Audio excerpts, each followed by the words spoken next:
What's going on? Episode 16, everybody. What's going on, guys? I love that intro, by the way. Thank you. I don't know whose voice that is, but they sound attractive. They do, and I hope you may have to use as many bleeps as it had on this recording. I apologize for the editor. Let it ride, man. No, you're all good. So I'm excited this week. We've had a few of our friends now from the boardroom mastermind come on here. So definitely excited to introduce you guys. So obviously Marie Baginski and Jake Remillard, for anybody joining in, we're your hosts. And this week we have Brady McDonald, who is a Canadian. And I know I'm going to start pronouncing words like you just because I tend to do that when I talk to people. I'll say weird things. So please don't take it personally. I have an ear and I listen for accents and then I pick them up. Yeah, so you'll start saying about and process and I'll just start saying weird things. So don't mind me. I can't help it. Yeah. But Brady, go ahead and just give everybody at least a short introduction on who you are, how you got started in real estate, and we'll take it from there. All right. Thanks. Well, first off, thanks for having me. So as Marie said, I'm Canadian. So we're from Barrie, Ontario, Canada, which is about an hour north of Toronto. And I was an arborist, actually, by trade. That's what I did. I was climbing trees, roping trees down around the hydro lines. And I started that when I was 19 years old. I ended up with a really good job, actually, like a 6-figure job, working for the power company, which is provincial wide, which is similar to a statewide company. And, it was kind of like the dream job. I mean, when I left the house when I was 17 years old, I left the house thinking if I could make 50 grand a year, I'm going to be happy. Yeah. Right. Because again, just perspective, that's what my parents made. Right. And once I realized that somebody had a job at this company, I'm like, hey, if he could do it, I can do it too. I applied, was relentless. I applied every single week, got the job. And then I went through a 4-year apprenticeship, learned how to climb trees. And then I ended up running a training center there. So I taught men and women how to climb trees around the hydro lines and not kill themselves. I mean, you're definitely the first, what did you call it? Arborist. Yeah. I'm like, I don't even know that word. Yeah. So, I mean, that's what I did for 12 years. And it was it was a unionized world. So, and, I am very if I want it, I'm going to go get it. Right. Similar to how I got that job. And I was just I was getting capped out. I was realizing that I'd limited income, limited growth potential, and obviously limited time freedom. So those are the 3 things that matter the most in the world. And at least in most people's world.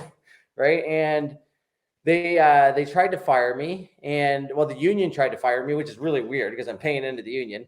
And that was really when I realized, okay, I'm not wanted here. I need to go and find the new path to freedom. Right. And so it was just by chance. We met a guy.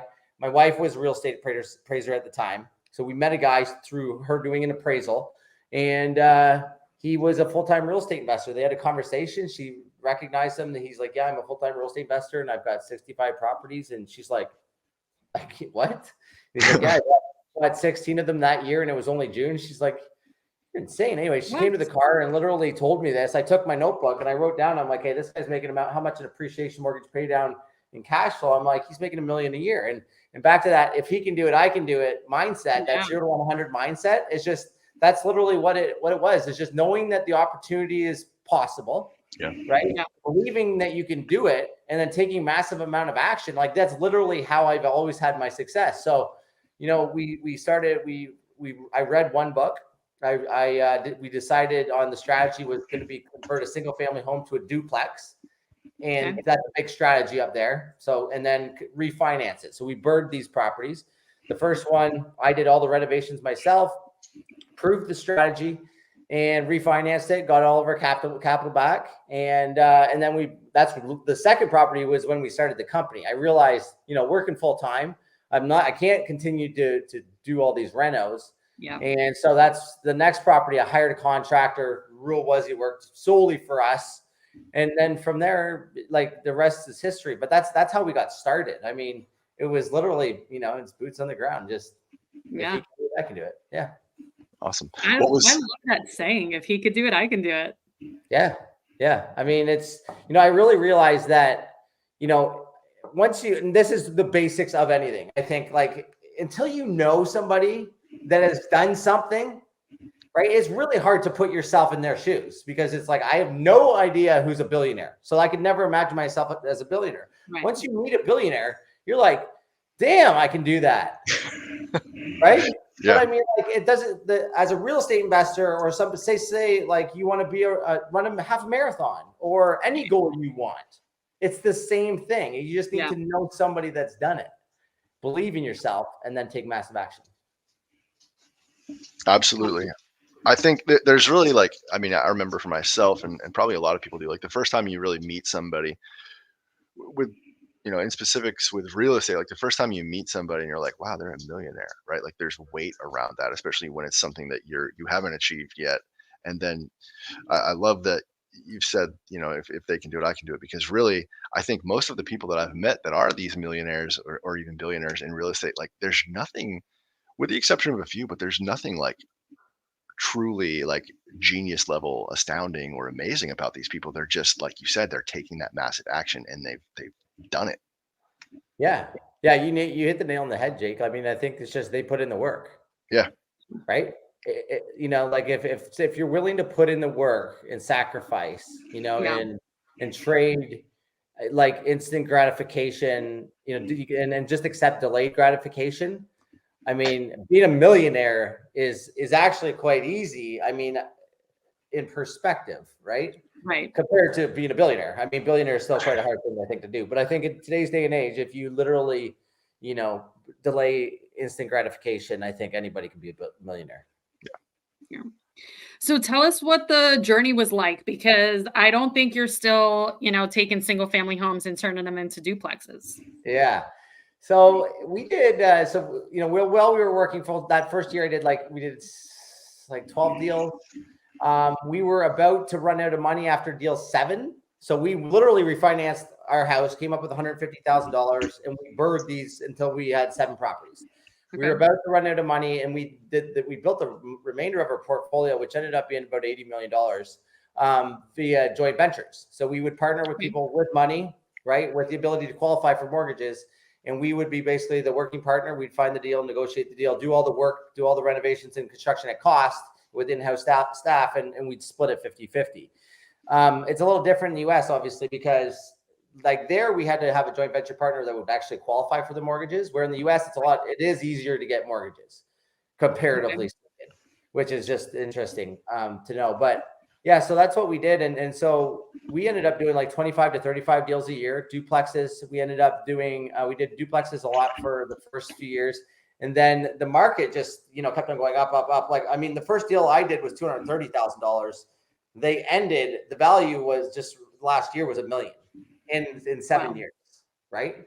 So with that amount of growth, the strategy changes very fast. Like duplexes don't cash flow all of a sudden. So once the duplexes stopped cash flowing, we started building tiny houses in all the backyards, and we would create a triplex essentially out of a single family. And then that stopped cash flowing. So then we ended up doing land development, where we would find a house on a large lot. We'd knock the house down and we'd sever it into as many lots as we could, usually 3 or 4. And then we would build purpose-built duplexes and triplexes on each of those lots. So you'd end up, converting a single family home into 9 units. Wow. And we did a lot of new construction that way. So I have to dig into that one, because I think that's something that a lot of people will not have either heard or really had a chance to ask questions on. So I'm gonna be selfish. When you're looking for a property like that and you're saying, okay, I'm gonna break this thing up, I'm gonna tear down this building on here, I'm gonna break it up, subdivide it, if that's the right word. What are you looking for on a property like that? Like, what's the buy box for something like that?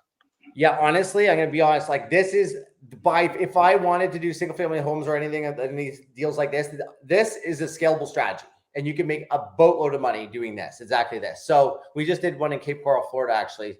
So it's essentially you're playing it inside the planning bylaw or the planning ordinance. right? So if, for example, if R1 zoning, a residential zoning, said that the minimum frontage had to be 25 meters, but you found a lot that was 60 meters of frontage, right? That would be a great, that's the start of it, okay? And then there's other minimums that you'd have to meet. So each of those lots would have to be 25 meters frontage. They may also have to be 500 meters squared. I'm not, or do you guys do square feet here? Yeah, all of our guests are like, meters, what? Okay, yeah. So square feet, but I got you. Might be like 15,000 square feet of a lot, or a 200, like a 50 foot frontage, right? If you have 50 foot frontage, is the minimum requirement, but you have a 120 foot lot. Well, that means that you could likely sever it or subdivide it into 2 lots because you meet the minimum frontage. You need to do the same thing with lot area as well. And those are the 2 biggest things, is if you can meet frontage and lot area, then you can, and the house is situated on the proper side of the lot, then you can oftentimes just subdivide 1/2 of the lot off and create, it depends on obviously the land value, but in Cape Coral, we just sold one for $220,000, severed it off and took $220,000 of profit. Nice. So is that the strategy that you started in Canada and then, move that same strategy down here into the States? It's a version of it. So, I mean, I learned a lot of the skills within the planning bylaw from in Canada. Like we did a lot of these severances, rezonings, minor variances, all these types of things to maximize the use of land, right? Which is essentially what you're doing, is you're trying to get the highest and best use for any parcel that you're dealing with. Yeah. And so utilizing that same strategy, when we came into the US, what we first did was literally we came in, we didn't know what we were going to do. We didn't know the strategy. We didn't know a person in the United States. We had 0 relationships. We didn't even know where we were going to go. But I loaded up, this is December of 2021. We loaded up our vehicle, our expedition, with all of the kids' stuff and whatnot for the entire winter, driving down there only with one destination. And it was a mastermind, because the goal of the mastermind was to figure out what strategies worked here in the US and start creating relationships with folks like yourself and figure out what works. Like, what does everybody do here? And from there, I ended up realizing that I wanted to dive into self-storage. It was actually one of the things that I wanted to do when we initially got into real estate, but realized it takes a lot more capital than I had. Yeah. So this was the perfect time. And I hired a coach who was doing only self-storage. And then we ended up buying two development sites in Texas that are mid-development. And these are built where we're building Class A self-storage facilities. Nice. So climate controlled and all that fancy stuff. Yeah, exactly. So, I mean, those are longer term developments, but within this planning bylaw, play where we're maximizing use, we built a team to find self-storage and car wash sites. So we've got about 5 or 6 VAs and 2 full-time people. That's all they do is look for land. And so what we'll do is we'll find the land that has really high demand for self-storage and really high rental rates. And we'll get it under contract. We'll do a feasibility study to make sure that there's a strong business case around self-storage on this. We'll do geotechnical studies, environmental studies, and make sure that they've got like proper access and sewer and water. And then we'll assign the deal just like you guys assign wholesale houses. Yeah. And so we'll take a $500,000 to $1 million profit on something we don't close on. And it usually takes about $80,000 in costs and due diligence. Nice. Yeah. So you said you assign it like to your own entity from yourself when you're locking these things up, right? We'll either assign it to ourselves and take that profit from the development company that we create, or we'll assign it to other developers. Nice. Yeah. Very cool. I really want to, Maria, I want to get like, we have to do some type of like a buzzword or like a buzzing or just one of these like reaction things. Cause I think we've had so many guests, Brady, like yourself, that have mentioned coaching or some type of mentor that has just been able to elevate their play, their game. It's a shortcut to success. I mean, I literally did a social media bit on it today because it literally turns like what you think, what would normally take you a month will take an hour. What normally takes you a year will take you days, right? Like literally decades into days. And, like I just signed up with coaching with Kent for this, same thing. I had one meeting with him and we talk about problems. Like we were in a situation where we were bleeding anywhere from like 300 to 800,000 a month. And, we can talk about that a bit later, but like over just with a quick call or like 6 hours of meeting and just being super vulnerable and telling him all my problems because the market was crashing and the interest rates are skyrocketing in Canada much more dramatically than the US has hit yet. Really? And it just kicked the crap out of us. But again, without that coach in your corner, right? And just knowing what your blind spots are and are seen around the corner, right? Mm-hmm. I don't know where we'd be today without coaching. Honestly, from multiple perspectives, saving my ass, but as well as just expediting how fast you can have success. Yeah, it's true. We need like a little the old school like Staples like easy button commercials. It's like we need like a coaching timeout button or something that we can play. We'll have to edit that in later. Yeah. But that's kind of interesting because a lot of what I focus on too is mindset, and you've already touched on mindset a lot, and I'm curious, like what is the mindset or the struggle that is holding people back from actually hiring that coach or paying for that program in the first place? Because for me, like I'm always like I'm one of these people that I love to learn, so I'm like teach me like I'll go back to college years later. I don't care if there's something that can help me learn. I'm like want to absorb it. But I think there's so many people out there that maybe like they don't like to ask for the help, because like you said, you just got really vulnerable, I'm sure, on that call with Kent to explain everything that's going on. And I think for some people, it's just a mindset shift. Like they're uncomfortable asking questions and not knowing or getting vulnerable. Yeah, I don't really know what it is. I mean, I think often good coaching costs a fair bit of money, right? Yeah. So I think people maybe get scared and it's another, just another course type thing, right? You're not going to get value. But I think it's really important to identify the difference between a course and like a true CEO coach, like one-on-one coaching, right? Where even courses, I would be like, I am not a huge proponent. I feel like people do 80% courses, 20% action, and they need to flip that. Like you can literally be successful in real estate and read one book. Like I don't know what you guys did, but like, I know that's the fact. Taking action is more important than taking a course. But the thing about a coach is the coach holds you accountable, tells you, make sure that you're doing the right next steps, right? Yeah. And takes all the guesswork out of it.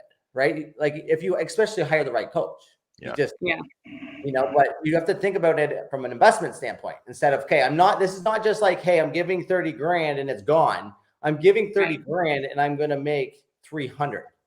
And if your coach isn't confident that you can do that, as long as you work your ass off, then I mean, it's either you're not working your ass off or the wrong coach. Right. Yeah. I kind of did like, so me and Marie actually both, I think.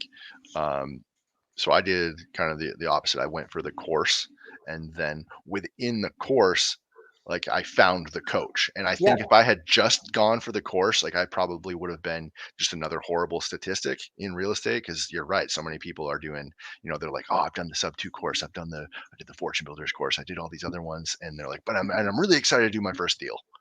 Yeah. And it's crazy. It's sad, I think, but it goes back to what you were saying. Do the work. You got to do the work. You got to take that massive action. And that coach for me is what made the course worth it. So I paid $30,000 for the course when in all actuality, it was $30,000 for the coach and then the connection and everything from that whole thing. So great 100%. point. Yep. I mean, those connections, just the connections alone, if all they gave you was a Rolodex of their contacts. Oh yeah. I mean, like, that's all you need, especially if you're an action taker. Right. But I invaluable to have a coach. Yeah. All right. So we got to start diving into some of these mistakes now. Cause again, the name of our podcast is Learn from My Mistakes. So everything right now sounds like fairy tale dreams came true. You went from single family houses to duplexes to subdivisions to, self-storage, but I'm sure it wasn't an easy road. So tell us about some of the things, if you think back, like some of those blunders and how you overcame them. Yeah, you know what? I look back and I think, damn, we had it pretty lucky, to be honest. Until this year, then I'm like, wow, this is what the world of hurt looks like. But like, I mean, there was times, there's always times. It feels like as an entrepreneur, you're getting hit down more often than you're winning. And I recognize probably after the first couple of years that getting punched in the face, like, in business is a reality. My wife took it a lot harder. One of the worst things that ever happened to us, which was the most terrifying thing. And it was really terrifying, as you're initially going through it, because you don't know what the outcome is. Like, if I had me in my corner and what I know now, I'd be like, I don't even acknowledge that. But like, what happened, one thing was, so because, when you're raising capital and you're throwing things out there, like, you're, especially, well, in both countries, like you're dealing with the securities commissions, right? Yeah. Which is, there's a securities laws. And so, I would be doing I was actually running Facebook ads to a whiteboard, Marie, like that's behind you. And it would show an example deal of, what a joint venture partner, they bought this house with this amount of money. And we did this, the return on investment was this. If you want to learn about this. And somebody complained about that, reported me to the Ontario Securities Commission. And this is like worst case scenario in Canada. Right. And anyway, so they did like a 3-month investigation. And of course, these calls always happen on a Friday, right? Friday of a long weekend. Yeah. And it was just like, we thought we were going to jail, and because you don't know. And it was just absolutely terrifying. Long story short, it actually turned out to be a positive. They sent us a one sentence back saying, everything's fine, but do you mind putting real estate investment opportunities on your website instead of investment opportunities? But like, so, in our deals, we never lost money until this year. We had some joint venture partners that I really wish, that we had the spidey sense that, there's something weird about these people. But, when you're in that situation, and this would be a lesson, I would say, like for everybody, that, eventually, if you are going to be raising capital and taking on some sort of partner, oftentimes people will take down that partner because they want the deal to get done, right? And it's easier to say yes to that partner than to go find another one. Every single time I had this like weird feeling, it always turned out to be a shit show, And so that was probably one of my lessons that I've learned. Now I don't just partner with anybody, right? Like there really has to be the common, like their core values have to be similar to mine, right? Yeah. And but yeah, so those are some of the things that happen. I mean, there was other ones that, after that legal situation, there's been other times when we've been sued and different things like that. But none of that stuff bothers me anymore, because once you've done it, right, you've gone through it, you understand how to navigate it, you have the right relationships in your arsenal, right, to combat these things. These things actually aren't nearly as scary as what they are when you're alone, right? And I think that's really why it's important to be in masterminds or have a community of people around you that can help you through these challenges, because it's going to happen. If you're an action taker, things are going to happen to you. Or for you. They're going to happen for you. I would say that more versus. Yes. Yeah. Definitely. You look like you had a question, Jake. I was not necessarily a question, but just like, to just kind of piggyback off that. Like, I think, you had mentioned something that when you're an entrepreneur, it seems like you have more bad days than good days, or more losses than wins. I can't remember exactly what you said. But I think it's true, but in a good way, and we've touched on this on so many of these episodes, but it's just like the getting punched in the face, the failing forward, and then the action that you take from all that and everything. And I think it's worth noting. I mean, it's a theme. It's come up. The common themes that we keep running into with people are the partnerships, the mentorships, and then the failing. And I think maybe that's the secret sauce everybody's always asking about, Yeah, I mean, I think you're right. I mean, it's just the reality of what it is. And I think it's also perspective, though. Like, I've really changed my perspective. Like, I feel like what happened to us this year, and we can get into that next if you'd like, but Yeah. I honestly think, well, I've had something happen to me 2 weeks ago that was just an absolutely devastating blow. It cost me, $100,000, but these things happen to you, right? I honestly believe that, especially if you're in the right mindset. If you're in the wrong mindset, they happen to you, right? If you're in the right mindset, they happen for you. Sorry, I don't know if I got that right. And because there is blessings in these types of things disguised, right? And if partnerships fail, it was for a reason, and if it's often better that these things happen now than later. I mean, if you're in a growth pattern, there's nothing worse than getting your knees taken out when you're on the top.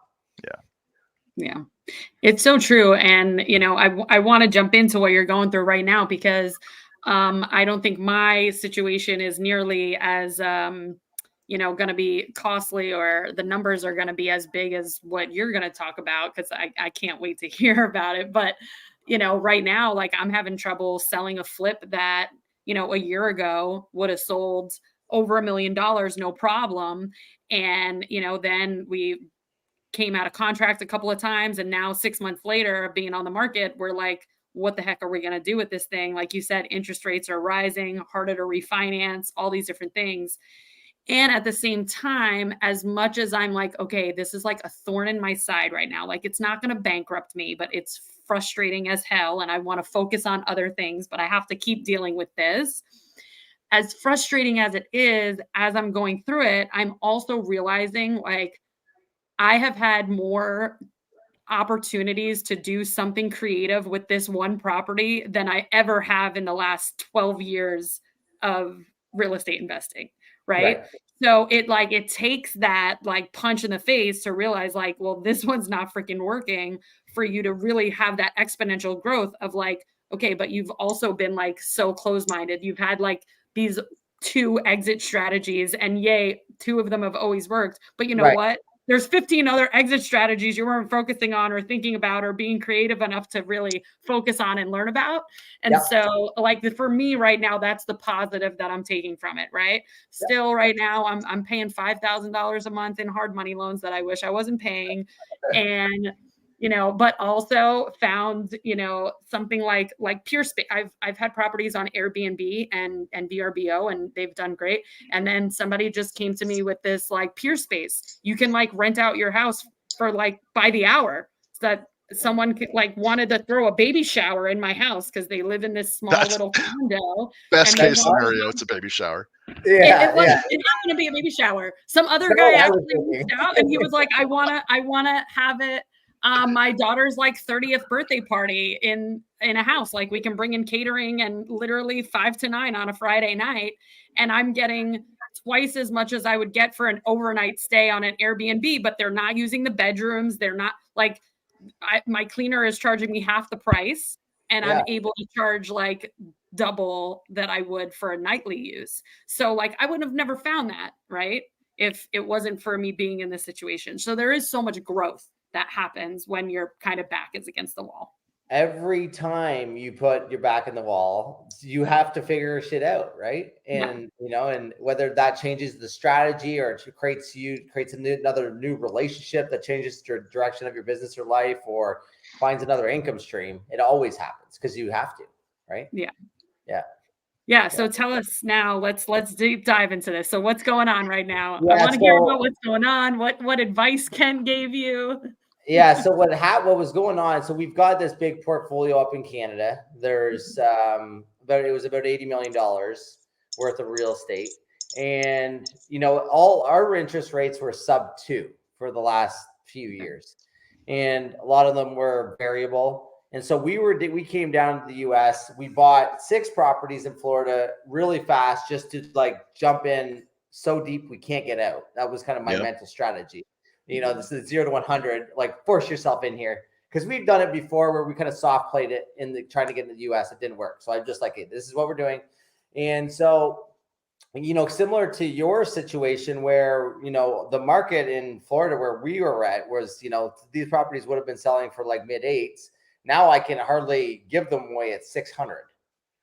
And so we would have been making a lot of property. Now as we were watching the market drop, I think one of the biggest mistakes we did, and not just in Florida, but also in Canada.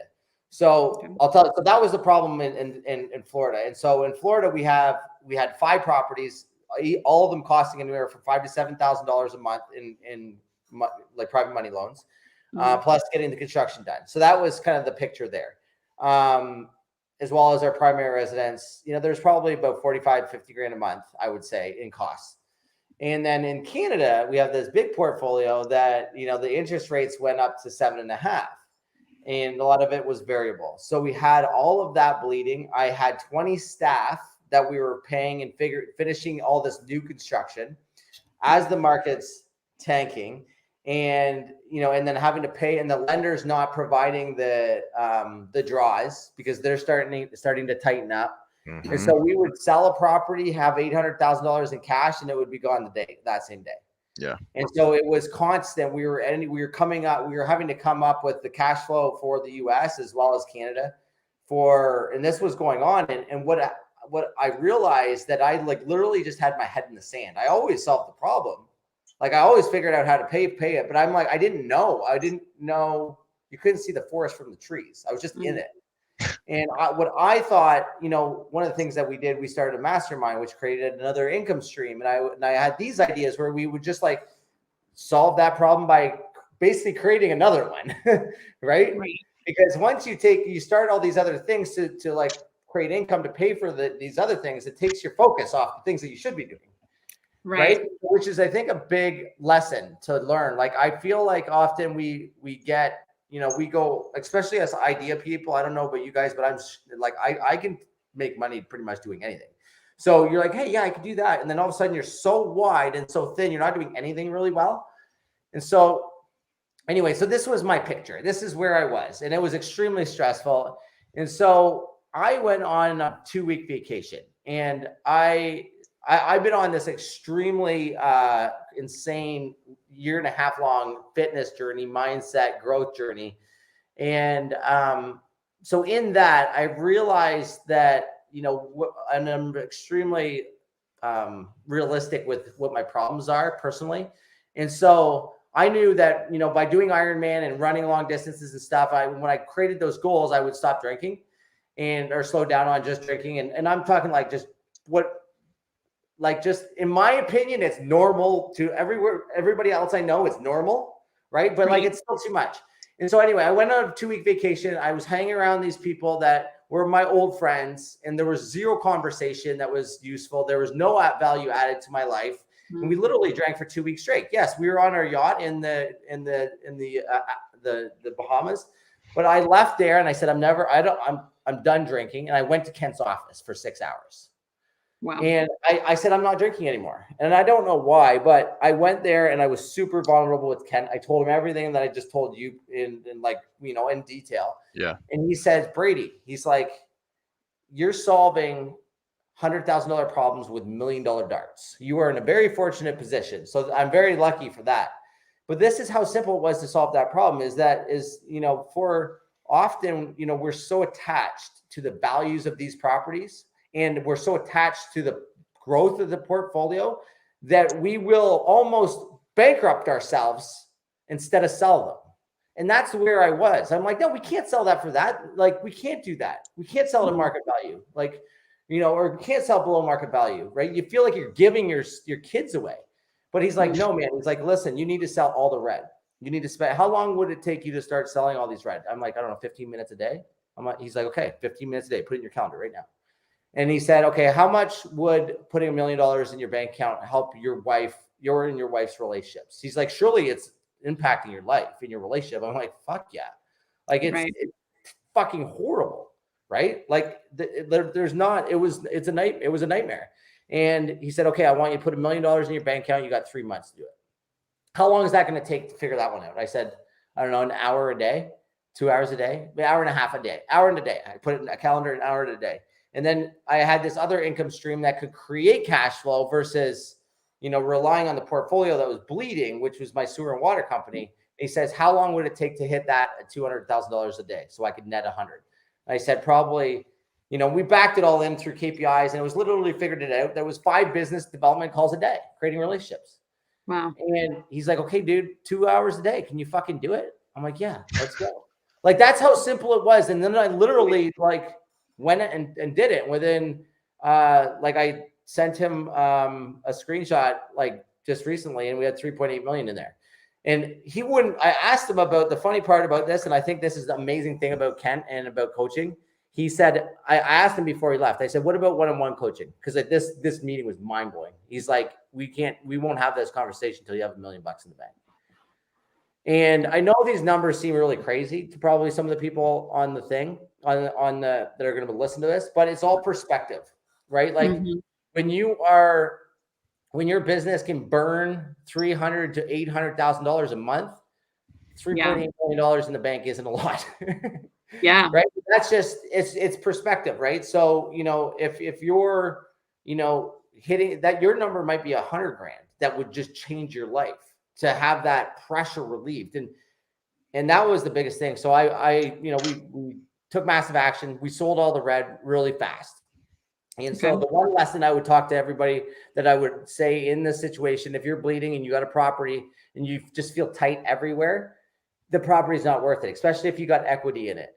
And don't chase the market down. Sell it. What I did wrong was we would always do this. You guys would probably too. If you think the value of the property is worth $500,000, the market says that, we would list it at 515 because that's what happens in an increasing market. Well, when we tried to do that for probably 8 months when we were selling stuff, and we just chased the market down to a point like some of them went down $300,000. And so I would say right now you need to go, if you think the market's $500,000, you need to go for like 475, right? And it'll sell, but just do not chase the market down. I did it, and it doesn't work. Wow. Great advice. That is really, really good advice. And, I totally was like absorbing that as you were saying this, because I'm like, dang it, it's just this one freaking property that I'm like, feel so like attached to the value of it, right? Where it's like, no, the market right now is saying it's not worth that. So then that's what it's right. It's only worth what someone's willing to pay for it. Right. Not what you thought it was. Yeah. Think about the bandwidth that it would be freed when you sell that, whether it's a loss or a shittier profit. Like just put that amount of energy into making 1 or 2 more deals work right now. Right. Right. Yeah. Oh man. And you're not like I've got a mastermind, and there's probably every single time there's 2 or 3 people that are in the same spot. Right. So it's not an anomaly. I think that's just a good message that everybody should share right now, is that because this is going to go on for a bit. And the big lesson that I really learned was that, rich dad, poor dad, they say, accumulate all these properties and, $200 per unit per month. And, you're going to be rich forever. Bullshit. We were doing a lot of deals. I mean, in Canada, these properties are quite expensive. So they were anywhere from $500 to $1 million a deal. And we were doing 25 to 35 of those a year. And so, and these would cash flow $200 to $400 a month. Like, you're not getting rich that way. So we were always flipping as well. So think about that with regards to multiple strategies to make sure that you have enough actual income to, enjoy the lifestyle that you want to now, because we only have one life to live. But the other thing is that, having multiple income streams is really important. I realized that I couldn't eat that equity. We had $20 million in equity there, and I couldn't sell it. I couldn't refinance it. I couldn't do anything. Right. No. And I'm fortunate that I had the portfolio that it didn't ultimately matter, but a lot of people aren't in the same position. Right. And if this happened to me 4 years earlier, then I wouldn't have been able to get myself out. Yeah. No, that's good. Okay. I have one last question before we jump. How much money, if you don't mind sharing, would you say that you've spent on coaches and masterminds for yourself? Or how much do you spend on it annually if you're in recurring? Yeah. So I didn't really mastermind until I came to the US, because there really isn't this type of stuff in Canada. We're just so fortunate to have an amazing amount of just amazing people here, to be honest. So last year I spent about $100,000. This year I'll spend probably $160,000 to $200,000. Wow. Yeah. And I think, that ties back to what you were saying. You're like, some people are going to be like, wow, that's a lot of money on coaching and everything. But I think there's different coaches for different stages, and it's going to grow as you grow, right? So like my first coach, it took me, it probably wasn't even somebody I paid for. It was just somebody in my life that I was being mentored by. And then it was like, okay, well, now there's this program and this coach in here, and maybe it was 10 or 15,000. Now it's 30,000. But I can see that scaling, because it's like the first time you meet a millionaire, you see the things that they're doing, and you see the things that you could do because of it. It's the same thing with these coaches, that they've seen these problems before, and now as you kind of surpass that, you need somebody else that has seen, like Spence Different problems. advice to you. Yeah. Yeah. Yeah, like I think like $15,000 to $30,000 is relatively typical. If Yeah. you want to make $1 million a year, that's probably the range that you're going to find for 6 months. My goal in my head is I want to make 10 million a year. So now I think, I'm going to have to pay, I'm paying $100,000 for just the one-on-one coaching, just for that aspect. So yeah, I think it just depends on where you want to go. And the coach doesn't have to be,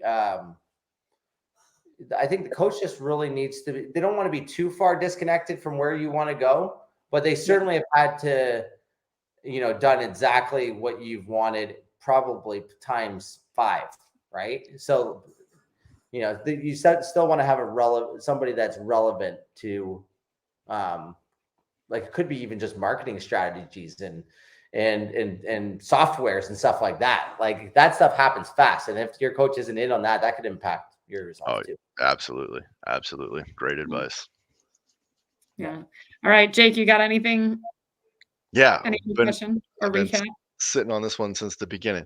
What was the one book that you read? You said I learned how to invest in real estate. I read one book. I didn't take any courses. What was that book? Yeah, it was called Real Estate Investing in Canada.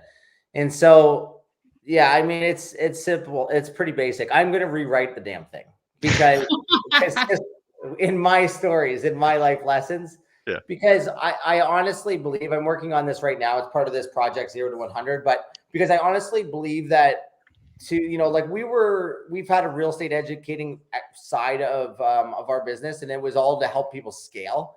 Mm-hmm. And so right now I'm on this massive mission. I don't think I'll ever get off of it, to really help as many people as possible, right? Where when we're trying to help an investor scale, like you're helping 1 in 100 realistically, right? Yeah. Where I realized that the hardest part of doing anything, or anything worth doing, is starting, right? So if we can teach people just more and get people to actually take action and start investing in real estate, we'll be able to create a greater impact.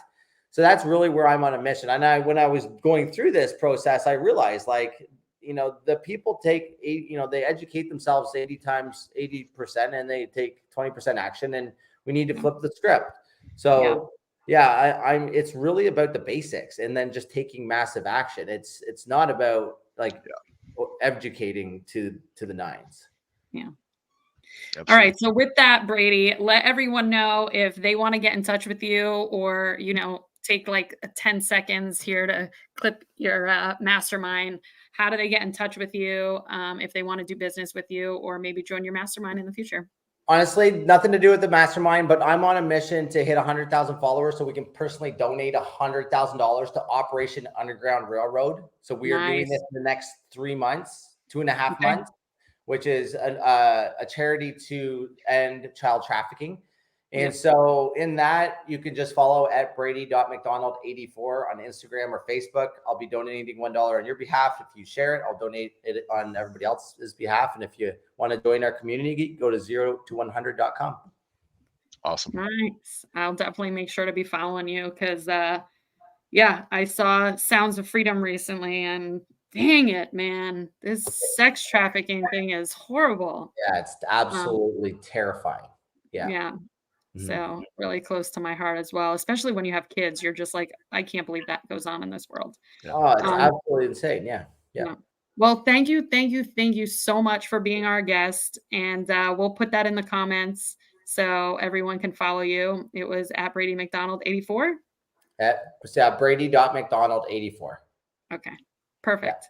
All right. Thank you so much for being our guest. Awesome. Appreciate you guys. Thanks a lot.